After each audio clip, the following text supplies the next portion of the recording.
Hi, geometry. So this is our review, and I was going to do some problems from it. So first of all, starting with number 5 here, it says to reflect triangle ABC across the line. So to do that, we need to set our compass to some radius on the other side of our line, and we need to draw an arc because you and I are going to construct a perpendicular line with which to reflect A on. So once I draw an arc, I'm looking for where this arc intersects my line of reflection L. And from both those intersection points, without changing my arc length, I'm going to draw an arc from both those. Now, this is not where point A is. This is our step 1. Our step 1 was to create that perpendicular path, that I reflect A on. So this line right here is just that perpendicular line. It's perpendicular to line L, my line of reflection. So now the second step is to measure the distance. However far A is on the right side of this line, A prime is on the left side. So now I'm going to measure. So I'm going to measure from my line to A. And A prime should be exactly this far from the line on the other side. So I'm going to now put my needle on the line and I'm going to mark an arc. And you'll see that it's just before my other two. It could have been after, it could have been right on top. But the point is, this third arc, that's where my A prime is. I've now just reflected A across my line of reflection L. And I'm going to do the same thing for C. I'm going to do the same thing for B. Or you could use triangulation, something we talked about in class. Let's do one more though. Let's do C. So it's going to be the exact same steps. We're going to set our compass to something a little more past the line and draw a big arc. And you'll see at this time that my arc does not intersect the line twice because my line just wasn't long enough. So I'm going to make my line a little bit longer so that I can see both those points of intersection. And now I'm going to use my compass to arc from each point of intersection. And where these two arcs intersect, this is how I'm going to, oops, that was not a good one. I need to put something under my paper. It's moving around a lot. Where those intersect, this is not my C prime. This first one, this is my perpendicular line. So where the arcs intersect and where my C is, I'm going to join those two together. And this is my perpendicular line I'm reflecting on. So I'm going to measure how far, this is my step 2, how far C is to the right of this line is how far C prime is to the left of this line. So now I'm going to mark this. At this point, I am going to move on to a different problem. However, we still need to reflect B. So you could do these same steps all over again for B, or in our Unit 1 Lesson 11 video, we talk about a method called triangulation. And so I triangulate where B is. Either one is fine for this third and final step. So let's take a look at translation. Now, when I translate, I just slide my triangle. So this whole triangle is going to slide about this far and that direction. So I already have an idea where my points are going over here. So I need 2 arcs for this. The video where these steps are is Unit 1 Lesson 12's video, the first one. The second video also does the steps. The first one is the one that's in the workbook though. So either of those videos do the same thing. So step 1 was to measure from the back of the video the back of my directed line segment to my point. And I'm going to go mark that at the front.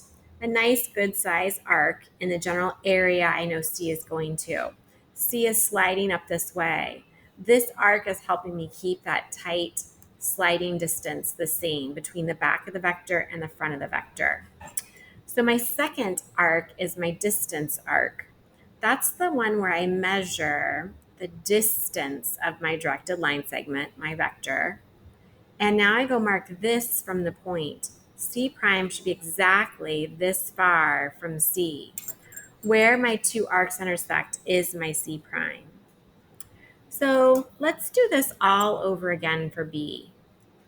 So again, my step one, my direction arc, is measuring from the back of the vector to my point. So that's from the back of the vector to my point V. And I'm going to go mark this arc at the front of the vector. This is what's keeping my moves parallel. This is what's getting my direction correct. My second step is my distance. So I'm going to go measure V, and then I'm going to go to my point and mark the distance. That's going to be my B prime. Now for A, I would simply do these two steps all over again. So let's take a look at 7A and B. First of all, this was Unit 1, Lesson 13, I believe, in our workbooks is when we did this. And we talked about rotating on a grid using these triangles underneath. So I'm using these triangles underneath. They're like 6 little spokes of a bike tire. And there's 60 degrees between every little spoke here. So my first one is a rotation of 60 degrees counterclockwise around B. So I'm going to trace my figure.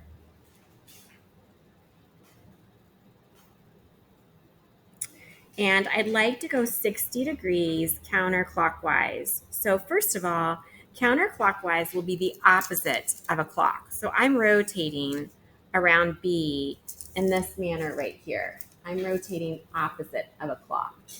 So I only want to go 60 degrees. I need to measure 60 degrees through my paper. So I'm going to mark a little tick mark anywhere I want, but I'm going to mark this little tick mark off of B.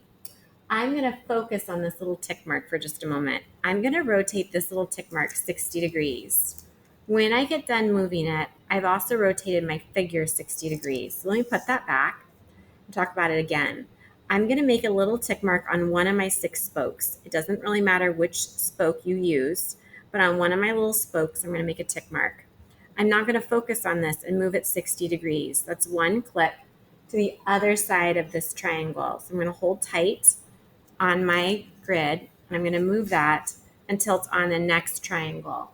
That's my 60 degrees. I'm now going to reach underneath my patty paper and put my points.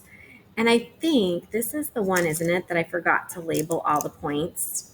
So let's take a minute and do that in just a second. I'm going to join them.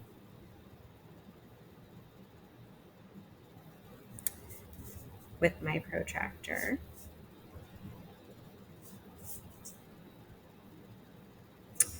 And let's just go ahead. We'll say that this was A, B, C, and D. So this is A prime, B prime, C prime, and finally D prime. The next one is 120 degrees clockwise around B. So this time I am going clockwise, and clockwise is the same direction, the same direction as a clock. And so I'd like to rotate this tick mark that you see right there.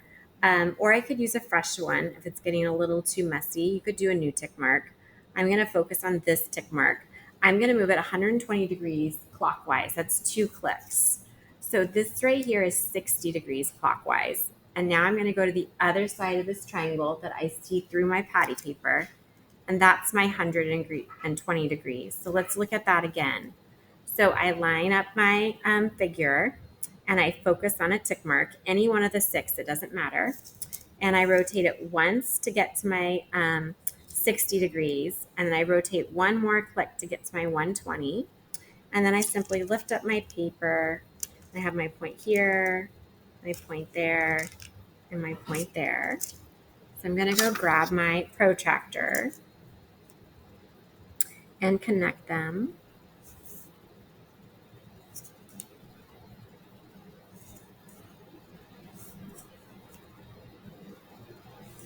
And then this would be my image. And in this case, my C double prime, my D double prime. and my A double prime. So let's take a look at the next one. I have a rotate, a reflect, and a translate. So let's rotate ABC clockwise around O. So is this that same one? Looks like it is. I must have already done it with a class. So I need a tick mark around O to focus on. You'll notice there's 2 tick marks. I'm going to focus on this bolder one right here for a moment. I need to rotate 120, that's 2 triangles, 2 clicks, clockwise around O. So I'm going to hold tight on O, and I'm going to rotate 1 click and then 2 clicks.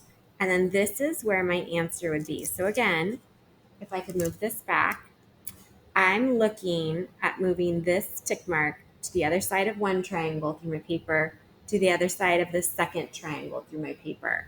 I think it's hard in the video to see also through the paper, but in the classroom I can see my work. And so then my C prime, my B prime, and then my A prime.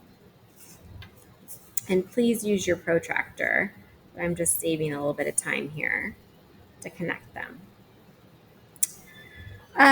The next one is to reflect ABC over line L. So I'm going to find that perpendicular path. Remember when we did it with our compass, we had to draw this perpendicular line, but I'm finding it with my eyes. That's my perpendicular path.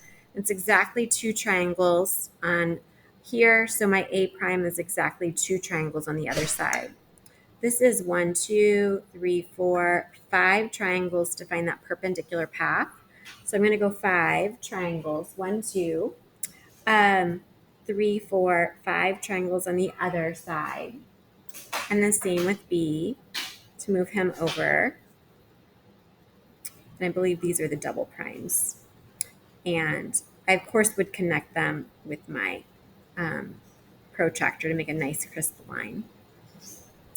And now I've got my translation of ABC along the directed line segment V. So V is going through triangles, so I need to find some roads to drive on. So I'm going to go up to the right 1 triangle, and then I'm going to go straight up 1, 2 triangles.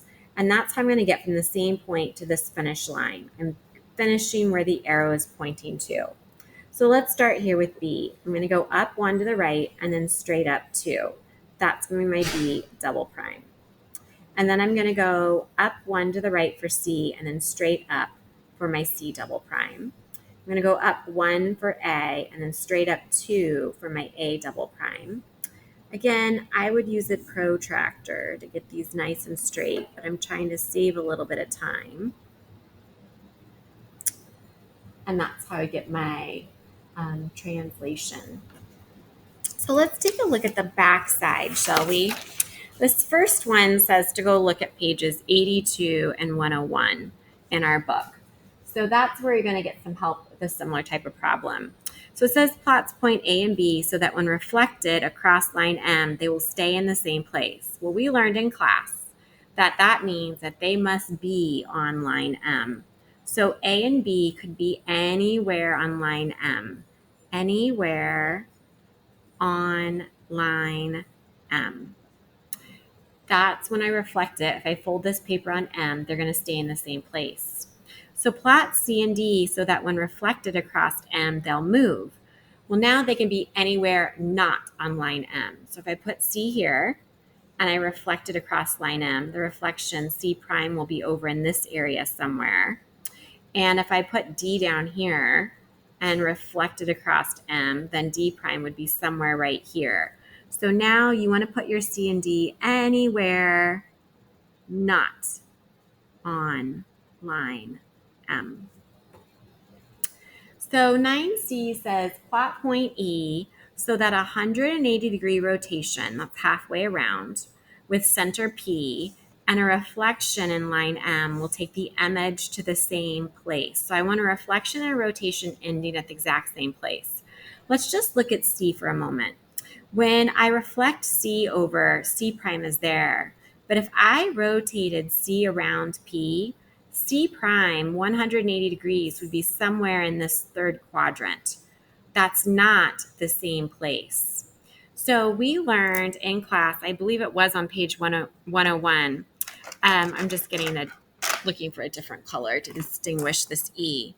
E can be anywhere on line L. If I make this my E and I rotate 180 degrees, my E prime would be right here. And if I fold this over, now my E prime would be in the same location. My reflection and my rotation is going to the same place if my point is anywhere on line L.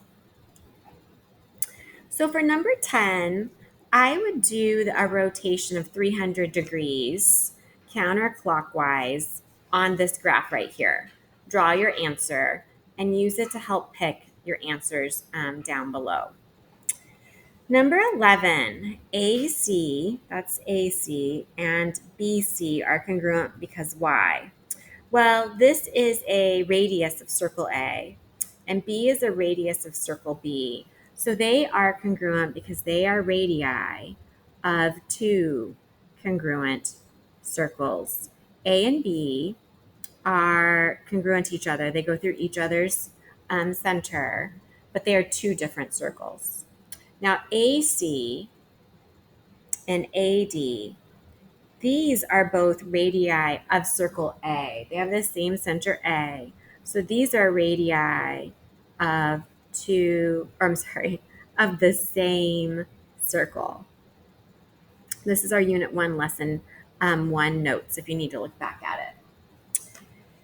So now we're going to rotate a triangle 100 degrees clockwise around O.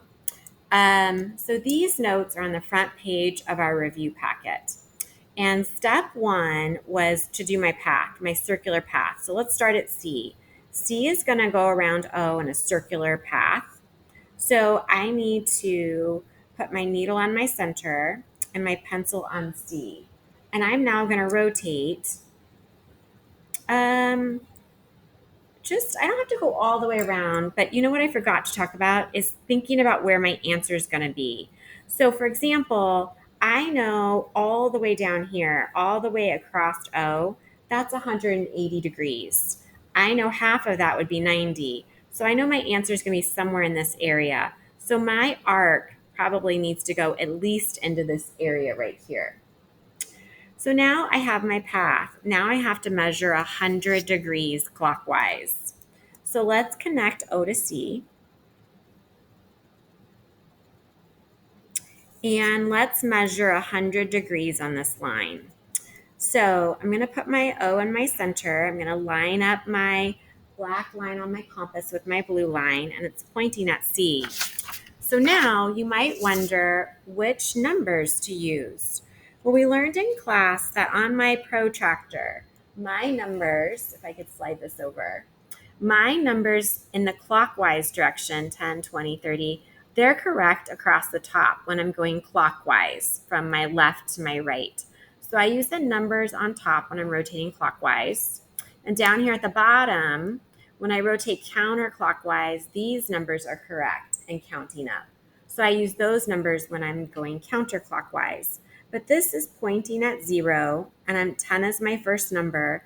So I'm going to use my 100 across the top here. So it might look like I'm marking 80, but I'm not. I'm marking that 100 at the top. So I'm using that 100 degrees, and I'm going to draw in the other side of my 100-degree angle. And in step 3, you find that where our arc from step 1, where our 100-degree angle from step 2 overlap, that's my C prime. Sorry about these bad copies with the copy machine. Let's do another one. Let's do A, shall we? So I'm going to put my compass on 0 and my pencil lead on A. And I'm going to draw my big arc, my pathway arc. I'm going to ignore my blue line because that doesn't have anything to do with A. And next I'm going to measure 100 degrees from A. So let's draw a long line from O to A. And I'd like to measure 100 degrees on this line. So I'm going to put the O in the middle of my protractor. And it's pointing It's pointing at A. It's on my line for A. And so I'm going to use my numbers across the top. And this is 100 across the top is right there. So next I'm going to connect my 100 with O. And where this intersects my A arc, that's my A prime. This was my C prime over here. I kind of wrote in that area, it's hard to see. So I'm going to let you guys do B on your own, but I would do the same 2 steps for B, and then I'd get my B prime and I'd connect my triangle. So let's take a look at this last problem right here. It says a school district would like to build a stadium equal distance to 3 schools, A, B, and C, and wants us to find the location. So if you go back to page 75, that's the first time you and I started talking about a circumcenter. A circumcenter is equidistant to the 3 vertices of a triangle. So what I want to find for the stadiums, I want to find the circumcenter. And the circumcenter is where my perpendicular bisectors intersect. So what I really want to find is I want to find a perpendicular bisector of each side of my triangle. I really only need to find 2 because if I found the third one, they're still all going to intersect at the same place. This triangle is kind of close to the edge of my paper, so I put some blank paper underneath it. And I'm going to start by constructing the perpendicular bisector of AC. So I'm going to start by conducting the perpendicular bisector of AC. This is on page 17. It's our very first construction. It's when we do our 2 big circles, one from each endpoint. That's how we construct our perpendicular bisectors of a segment. So when I line this up, this blue line is not my answer. This blue line is just the perpendicular bisector of AC. I now have to do that all over again because this is where my perpendicular bisectors intersect. That's what I want for my circumcenter. So I'm now going to do a different side. I'm going to do BC, but you could do AB. So I'm going to set my length to BC. I'm going to draw a big circle at C. Got so many marks on my paper right now. I'm going to draw a big circle at B. I'm going to be really careful because I really do have a lot of marks on my paper. But right here and right here are where my 2 new circles intersected. I'm now going to join those 2 points together. And this line is not the answer, but what this line is the perpendicular bisector of BC.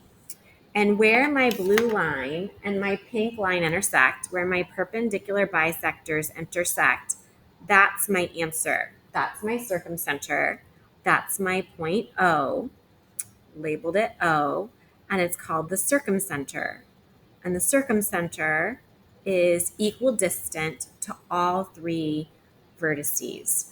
This was actually, you didn't know this before you started, but this was a right triangle. So that's why my circumcenter is on it. When I give you an acute triangle, we have found it to be inside the triangle. And when it's obtuse, it's slightly outside. I hope this video was helpful. And if you have any other questions, please bring them to class or office hours. Thank you so very much.